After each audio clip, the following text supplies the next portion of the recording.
programação do 28º Fórum da Liberdade. A gente anuncia agora o Keynote David Beasley. David Beasley iniciou sua trajetória na vida pública aos 21 anos, quando foi eleito para compor a Câmara dos Deputados da Carolina do Sul. Em 95 foi eleito governador do estado e durante o seu mandato foram estabelecidos recordes na criação de empregos, no aumento de renda individual e desenvolvimento econômico. Em 1997, 32 governadores americanos elegeram Beasley como presidente da Associação Nacional Republicana de Governadores. E mesmo depois de deixar o cargo, ele continuou a trabalhar em benefício da população.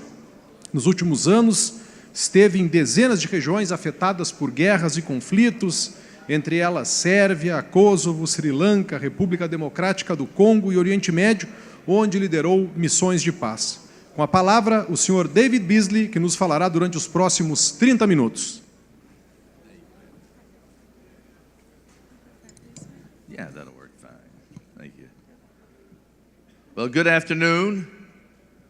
I speak a southern dialect of English.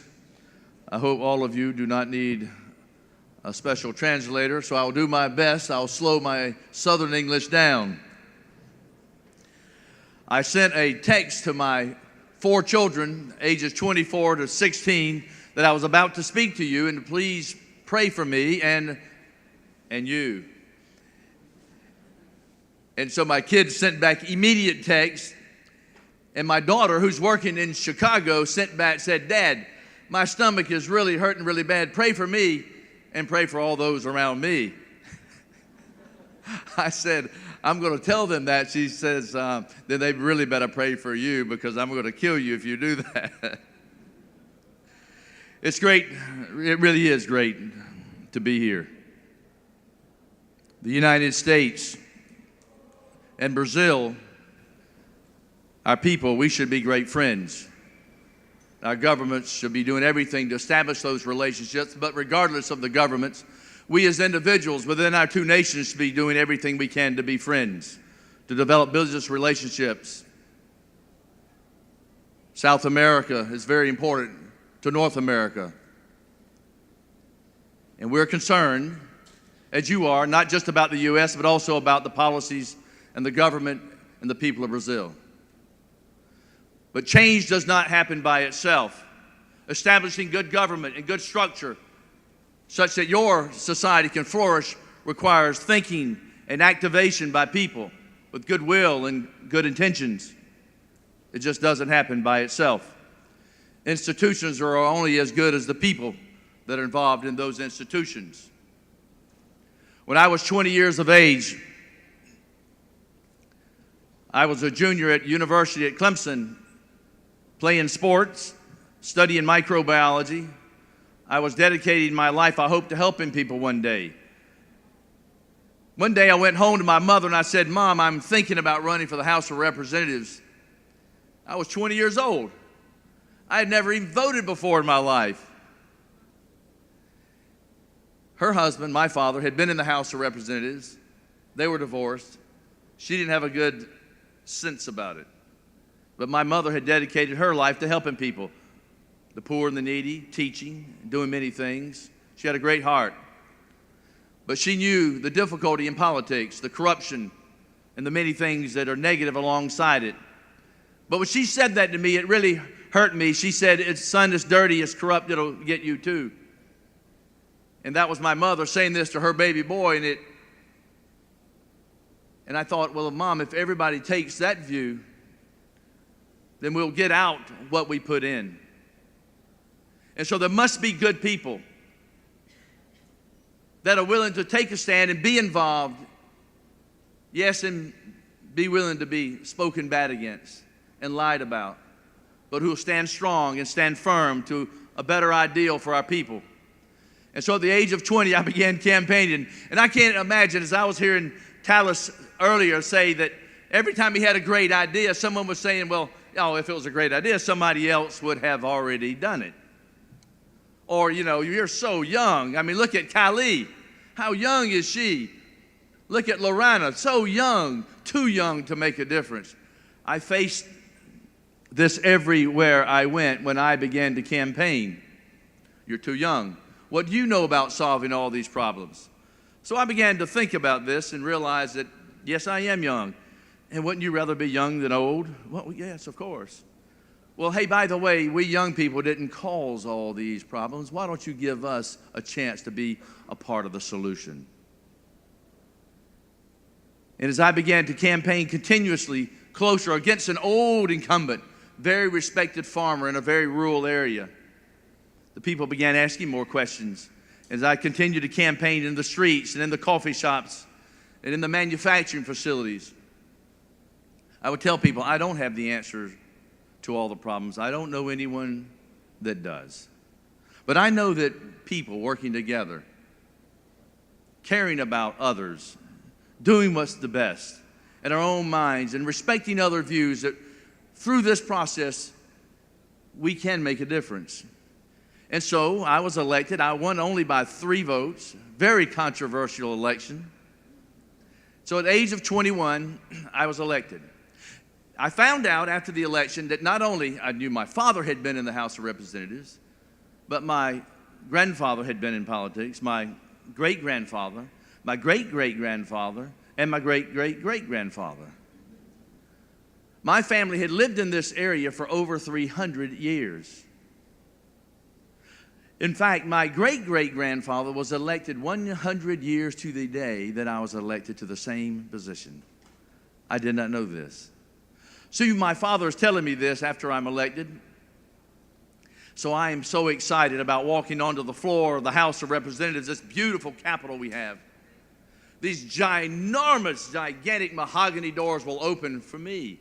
See, all this press was about this young man who's going to change things. He's going to take on the old. And so they'd have pictures on television and the newspapers, the young versus the old, progressive and new ideas. And so I'm walking on the floor, and my father had told me, he said, there's an old man named Speaker Saul Blott, and he's the most powerful, wisest man who's been there a long time. You make friends with him because he can teach you the ropes. So I said, okay, Dad. So I'm walking onto the floor. The first chamber doors open, beautiful mahogany doors, and the second chamber doors opening for me as I am proudly walking on to this distinguished body, this beautiful chambers. And guess the first person that I saw was Mr. Speaker Saul Blott. And so here I am, 21 years of age, and I'm about to walk up to him and say, hello, Mr. Speaker, I'm David Beasley. Because obviously he would know of me. Before I could get my hand up, and before I could get a word out of my mouth, he looked at me and said, son, go get me a cup of coffee. He thought I was a page, a runner, a messenger, because I was the age of all the young people that worked there. So I had to make a decision just like that. What do I say? Do I say, do you know who I am? Which was my normal predisposition. Or do what I did. Yes, sir. Do you want it black or do you want sugar or cream in it? He said he wanted it black. So everybody's watching. So I go to get his coffee. I don't even know where you get coffee. So I ask, where do you get coffee? He said, everybody's laughing. So I find where the coffee is, and I get the coffee. I bring him his coffee. I hand it to him. And, you know, if you're a messenger, a page, you would hand it and then move on. Well, I didn't. I handed it to him and looked at him, and he looks at me like, why are you still standing there, son? And I said, Mr. Speaker, I said, I'm David Beasley, and I wanted to meet you. He was so embarrassed. But because I humbled myself and served him and laid my ego, my pride aside, this man took me under his arms and taught me the ropes. Yes, I became one of the youngest majority leaders in the country, one of the youngest chairman of education and children's committee in the country, one of the youngest governors in the United States. but not because I was any brighter or smarter than anyone else, but I have found that maybe if we'll humble ourselves and be willing to be last, if you want to be last, be first. If you want to be great, be willing to be the least of these. If you want to get, be willing to give. If you want to live, be willing to die. We need more sacrifice among our people today. And so as I began serving in the House of Representatives, an extraordinary service and love, I can tell you that it was an amazing experience. But you can imagine every time I ran for something, I would hear, "You're too young." I was going to be the youngest majority leader in the country. "You're too young. Won't you wait your turn?" I listened and got some wise counsel from a few friends and ran anyway and won. Same thing with governor. Here I was running. I had served as a Democrat in the House of Representatives for 14 years, and I was running as a Republican for governor against a field of very prominent Republicans, and I had never run in a Republican primary. So all my friends were saying, "Wait and bide your time." But I ran anyway, based on a campaign of changing our economy, rebuilding our schools, making our streets and neighborhoods safer, getting back to families and a strong economy, and carrying the message to the people, shaking hands, making speeches, raising funds, all the things you must do to find that we won. Now what do we do? There are many political leaders who will give speeches and talks, but very little is actually done.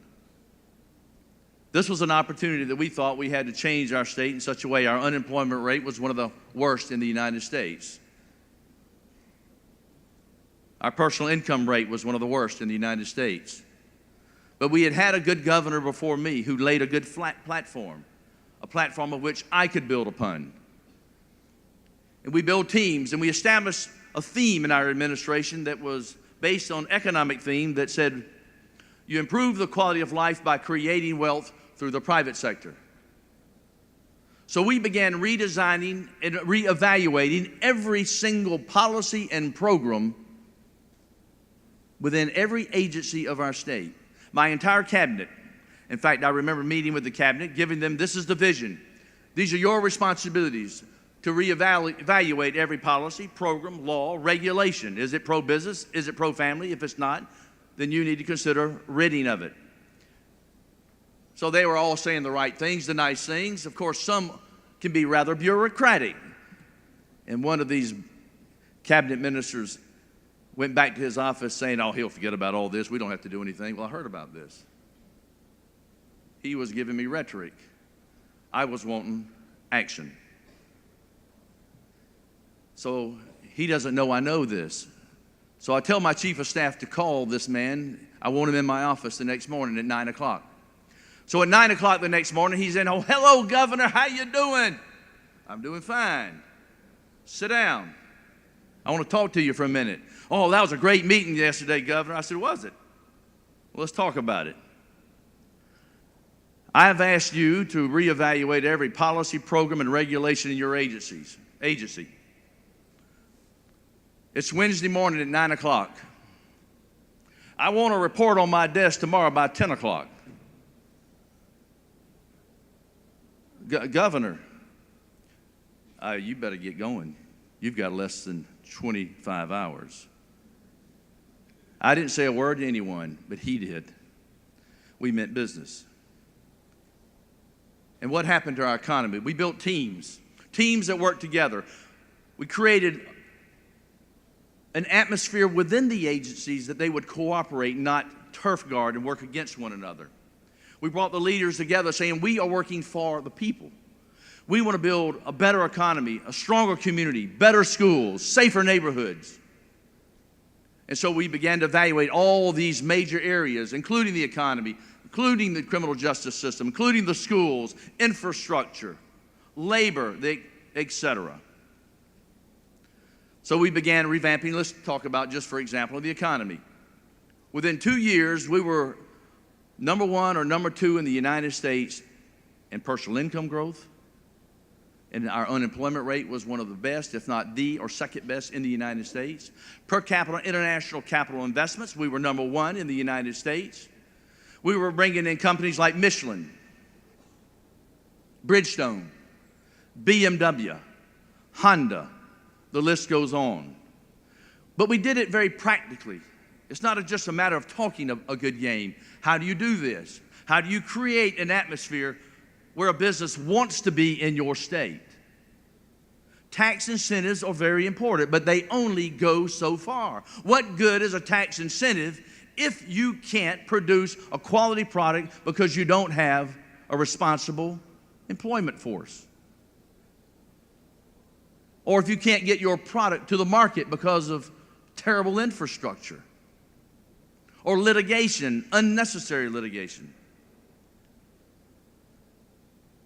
So I would meet with the Democrats and the Republicans in the House and the Senate, and we were very, very practical. And I said, this is about all of us. When it comes to jobs, let's lay aside our political differences and work together so that every person in South Carolina could have a good job. Not just have a job, but have a better job. And so, yes, did we cut taxes? Of course we did. We cut taxes because we believe that you know better how to spend your money than the government does. And you don't take that money. You don't take that money and hide it in a hole in the ground. You take it and buy better clothes for your children, better technology and equipment to compete against your competitor, wherever that competitor may be.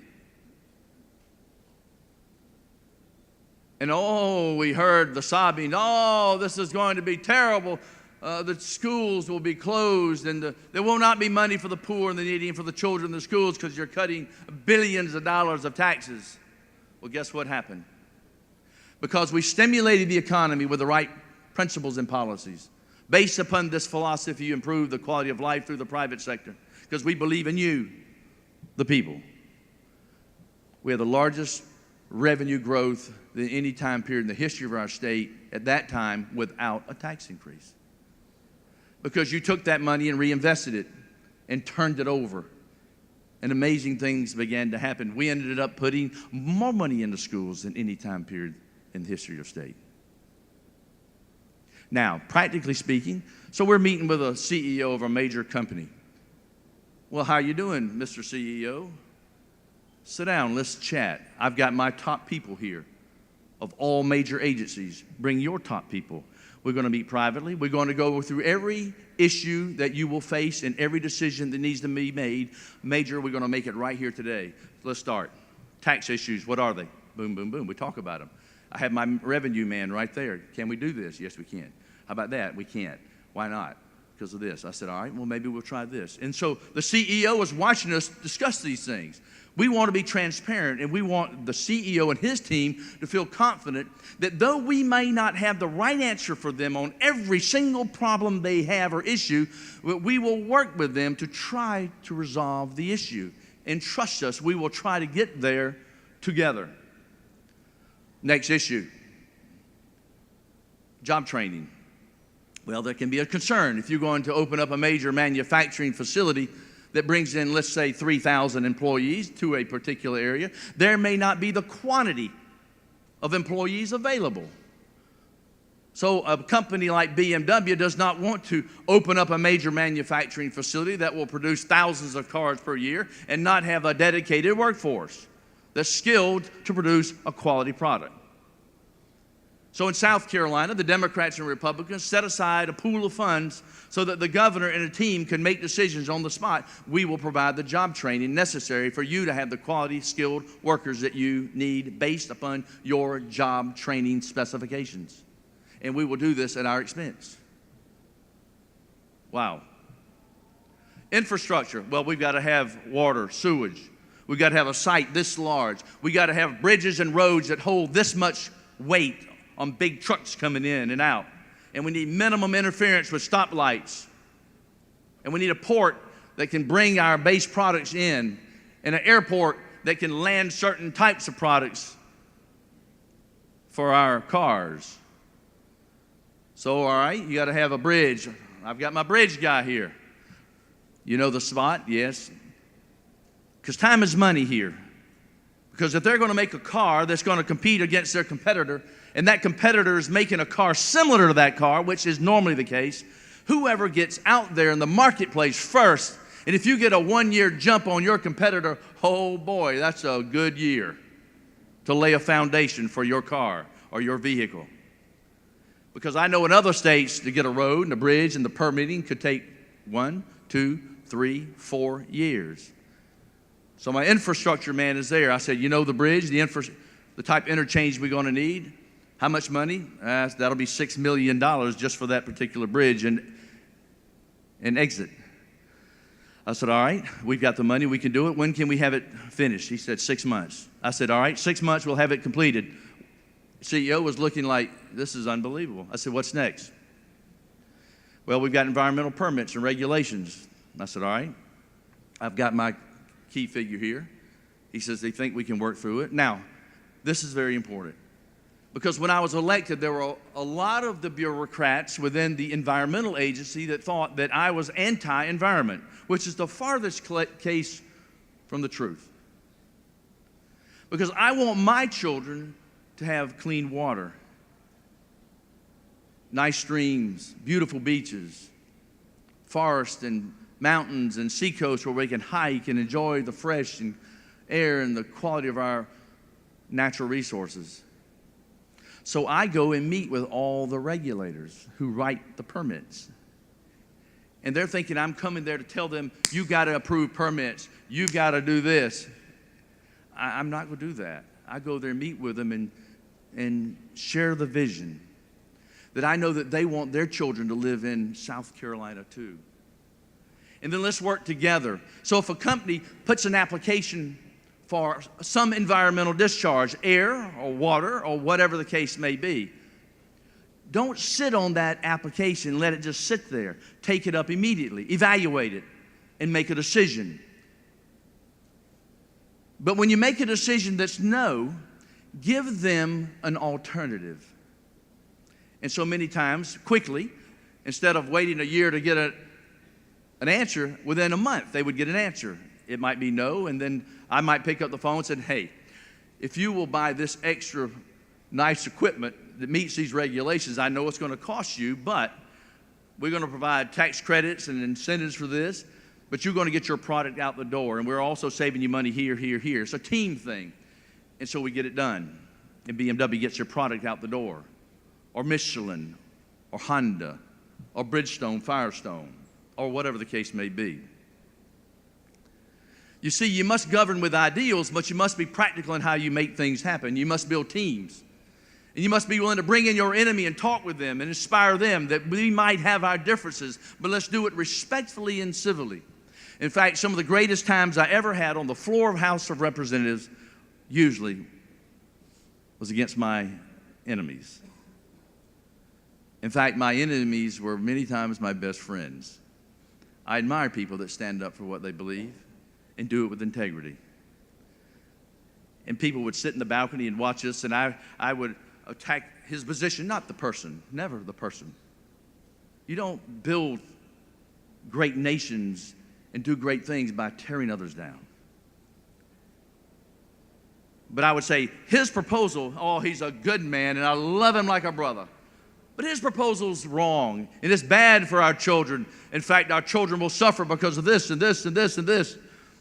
And then he would come up and give a speech and say, why mine's bad? And people up in the gallery would think, oh my gosh.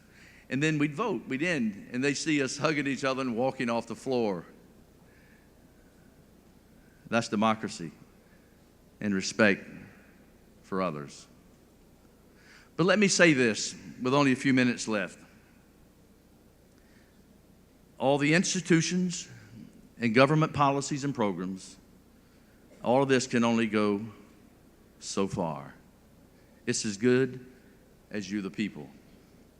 Quite frankly, I can tell you that I believe writing better laws and these kind of things are very important. But you know, we've got more laws around the world than any time period in the history of this world, this planet, and we've got more crime and brokenness. We've got more wealth distribution in the history of the world, and we've actually got more loneliness. We've got more religion than any time period in the history of the world. I mean, if religion was the answer, the Middle East would be the most peaceful place on the face of the planet. I mean, and the Catholic Jesus doesn't even talk to the Baptist Jesus, and the Baptist Jesus doesn't talk to the Presbyterian Jesus, and the Orthodox Jesus doesn't talk to that Jesus, and the Shia Jesus doesn't talk to the Sunni Jesus. We've got division. Young people are fed up of divisive politics, divisive religion. So I can tell you in all my years of experience that I think while you should be involved in these very important institutions and policies and issues, I'm more concerned about you, your life as an individual, and your neighborhood. I want to give you a little story about this man named Jesus of Nazareth. I'm going to speak to you about this because I speak to leaders all over the world. Oh, I'm not trying to convert you. I will not do that. In fact, to my knowledge, Jesus never used the word Christian and never asked anyone to convert from one religion to another. He actually wanted you to convert your heart. And his number one teaching was love your neighbor as yourself. Now, if you want a role model to change a neighborhood and change the world, go back to that first century model. And let me explain. Because when he came on the scene, the Roman Empire had 3 out of 5 of the people within the empire were slaves. There was corruption within the Roman Senate and the emperor. Was he concerned about these things? Of course he was. But he knew that changing one more law and one more emperor and one more senator, as important as that is, was not going to dynamically transform the societies. He knew that there needed to be a transformation of the human heart. And he saw religion's not getting it done. Man created religion. God created man. So what did he do? Did he go get the best and the brightest from Harvard and Yale and Princeton? The shrewdest, smartest leader from Paris or Tokyo or Porto Alegre, Washington, D.C. or New York? No. What did he do? This is amazing. He went and got some ordinary, unschooled men and women. Peter and James and John. These guys were just fishermen. Matthew, tax collectors. And what did he teach them? He taught them how to be a band of brothers and sisters. Yes, Mary, Martha, Joanna, Susanna, just to name a few. He taught them how to love one another. And he taught them in loving your neighbor as yourself also includes loving your enemy. And what did they do? They went about going house to house, regardless of the government, regardless of the private sector, regardless of the religion in the day. And they began changing themselves first. And they began changing neighborhoods. And they began replicating this model all throughout Galilee, the Middle East, all throughout the world. It changed humanity. My challenge to you is regardless of your government, while you should be involved in trying to improve it, regardless of your business and institutions and religion, imagine if each and every one of you, thousands of you, being salt and light out in the neighborhood, starting a group like Peter and James and John, and caring for one another and holding yourselves accountable to a higher standard. Yes, first to God, second to your family, third to your friends, and then pray for laborers to help one another in the neighborhoods. Because I know you're concerned about the poor and the uneducated and how they vote. You want to change their way of thinking? Love them. And if you think another policy and program is going to do that, it will only go so far. But you yourselves need to be reaching out to them as brothers and sisters and friends. Jesus didn't say call yourself Catholic or Baptist or Protestant or Orthodox. He said to call yourself what? Brother, sister, friend. Why, you can go anywhere in the world. I meet with atheists and Muslims and Hindus and Buddhists and Orthodox and Catholics and Christians and Zoroastrianists, and I've yet to have a single person in all over the world that was not drawn to this profound teaching of love your neighbor as yourself. That let's put aside our differences. And while we may vote differently and speak differently on the floors of the civil arena, but we can walk together as brothers and sisters in caring for one another and helping the poor and the needy and the least of these. And they'll be profoundly moved, and they will want what you have, not more cars and more houses, but a happier, more abundant life filled with joy. This is my hope for Brazil, not because of your government, not because of your policies and programs and institutions, but in spite of them. And hopefully within them, we can help achieve these goals and objectives in life of caring for our loved ones and caring for the poor and the needy and least of these. Why, I see people talking about these are dark days around the world. Yes, is that glass half full or is it half empty? Why? I think the sun's rising. I see young people in Brazil inspired. When I see young women like Lorana and Kylie and Talis and others so filled with energy and so filled with hope, we need to capture that energy and capture that hope based upon the simple teaching of love your neighbor as yourself. And regardless of the laws, let's go out there and change society, and let's start first with yourself and start with your neighborhood and start with Brazil, and we'll also be working with you in the United States, because I do hope that our children grow up to be great friends and great economic partners as we are the light on the hill for the rest of the world to follow because we care. God bless you, and God bless Brazil.